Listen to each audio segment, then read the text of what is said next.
नमस्कार दोस्तों, मैं अंकुर उपाध्याय स्वागत करता हूं आप सभी का एक बार फिर से अपनी नई वीडियो में।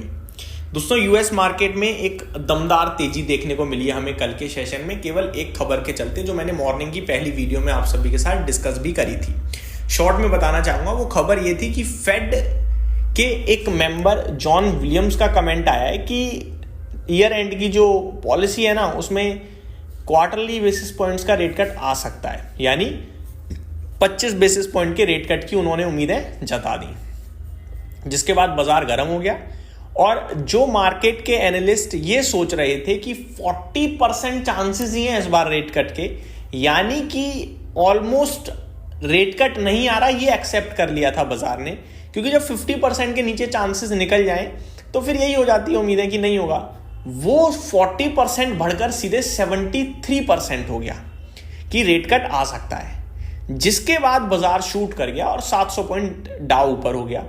एट द एंड डाउ 500 पॉइंट ऊपर बंद हुआ है। अब इसका भारतीय बाजार पे कितना पॉजिटिव इंपैक्ट आएगा, ये सबका सवाल है।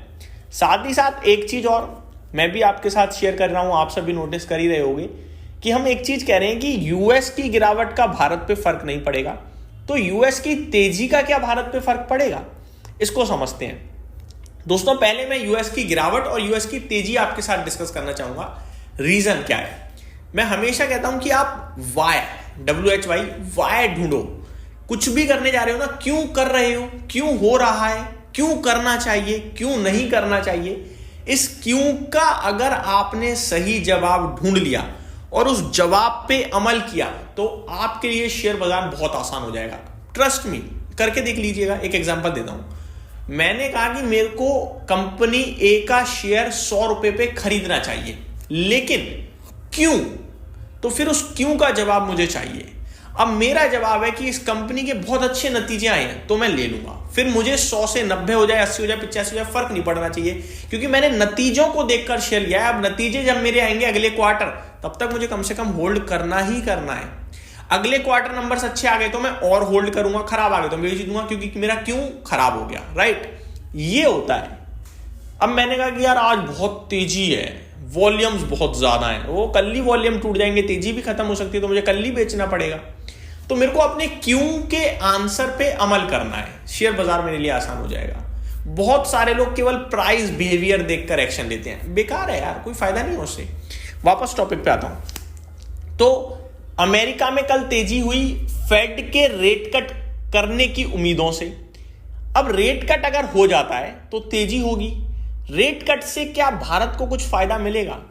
रेट कट से पूरी दुनिया पे इंपैक्ट आएगा, क्योंकि जब ब्याज दरें सस्ती होंगी तो अमेरिका से पैसा लेना, अमेरिका से पैसे का आदान प्रदान करना थोड़ा सस्ता होगा, तो ये दुनिया के लिए अच्छा रहता है। साथ ही साथ जो भी अमेरिकन बॉन्ड्स में एफआईआईज इन्वेस्ट करते हैं वो नहीं करेंगे, कम कर देंगे, क्योंकि कम ब्याज मिल रही है उन्हें। तो वो जो पैसा अमेरिका में इन्वेस्ट करने वाले थे और नहीं करेंगे, उस पैसे को वो किसी ना किसी बाजार में इन्वेस्ट करेंगे। तो वो हो सकता है यूएस मार्केट में करें, हो सकता है किसी और मार्केट में करें, हो सकता है भारत में करें, इसलिए उसका दुनिया पे इंपैक्ट हल्का फुल्का आएगा। दैट मीन्स जो कल वाई था पॉजिटिव, वो भारत के लिए भी पॉजिटिव है, उसका सेंटिमेंटल इंपैक्ट भी पॉजिटिव है। तो भारत में तेजी हो सकती है, बिल्कुल हो सकती है, लेकिन हमारे लिए कुछ और ज्यादा इंपॉर्टेंट है। क्या? हमारी खुद की एक्सपायरी, जो कि ट्यूसडे को ही है। मंडे आपका रिएक्शन आएगा, ट्यूसडे एक्सपायरी है, तो ट्रेडर्स भी पूरे एक्शन में होंगे भाई साहब। अब एक्सपायरी के लिहाज से क्या ध्यान में रखना है? एक्सपायरी के लिहाज से ध्यान में रखना है हम सभी को कि ऑप्शन चेन क्या कह रही है। तो ऑप्शन चेन कह रही है कि 26,100 हमारे लिए पहला क्रिटिकल रेजिस्टेंस है, और most critical, most important resistance 26,200 है, जो ट्यूसडे तक पार होना बहुत मुश्किल है, बहुत हैवी कॉल राइटिंग है। तो वो अगर पार हो गया तो शॉर्ट कवरिंग ट्रिगर होगी, जो आपको ट्यूसडे को ही 26,400 ले जा सकती है, याद रखिएगा। अदरवाइज 26,200 के हम नीचे ही रहेंगे। ये हो गया आपके लिए निफ्टी पे सारा का सारा क्यों का और कैसे का जवाब और ऑप्शन चेंज का डेटा। एक और चीज, ट्यूसडे के बाद का बाजार ज्यादा इंपॉर्टेंट है। ट्यूसडे तक तो चलो एक्सपायरी रिलेटेड एक्शन हो गया, ट्यूसडे के बाद क्या, अगर अमेरिका न्यूट्रल ट्रेड करता है तो हम ऊपर जाने चाहिए, लेकिन उसके लिए हमें FIDIs का डेटा इंपॉर्टेंट है और वो पॉजिटिव चाहिए। तो यही इंपॉर्टेंट है, इससे ज्यादा कुछ इंपॉर्टेंट नहीं है। और अगर हम दुनिया को अवॉइड करें, सबसे ज्यादा इंपॉर्टेंट चीज के बारे में पूछें इस समय, तो वो हमारे लिए FIIs का डेटा है। अगर FIIs खरीदे बेशक ना, बस बेचना बंद कर दें तो हम लोग ऊपर चले जाएंगे। ठीक है जी। अब अमेरिका का बाजार गिर रहा था तो हम लोग कह रहे थे हमें अमेरिका से मतलब ही नहीं है ना। क्यों भाई, क्यों नहीं है मतलब? क्योंकि जो सेलिंग थी वो थी AI रिलेटेड स्टॉक्स पे। अब इसका क्या रिलेशन है हमारे बाजार से?